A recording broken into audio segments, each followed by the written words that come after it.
আপনাদের সকলের দোয়ায়, আপনাদের সকলের আশীর্বাদ নিয়ে আমি মাঠে আসছি। আমি আপনাদের মেয়ে, আমি আপনাদের দরজায় আসছি।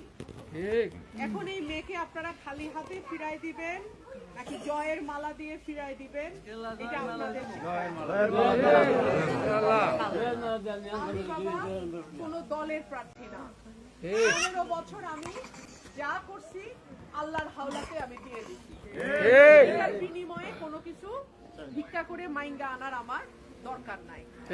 আমি আমার দেশের জন্য করছি, দেশের মানুষের জন্য করছি। আজকে আমি একজন প্রার্থী হিসেবে আপনাদের সবার কাছে আসছি। আপনারা যদি আমাকে ভোট দেন, মৃত্যু পর্যন্ত সুখে দুঃখে আপনাদের সাথে আছি ইনশাআল্লাহ। আর যদি আপনারা আমারে বিদায় দিয়ে দেন, তাহলে আমার কথা বলার নাই। আমার বাবাকে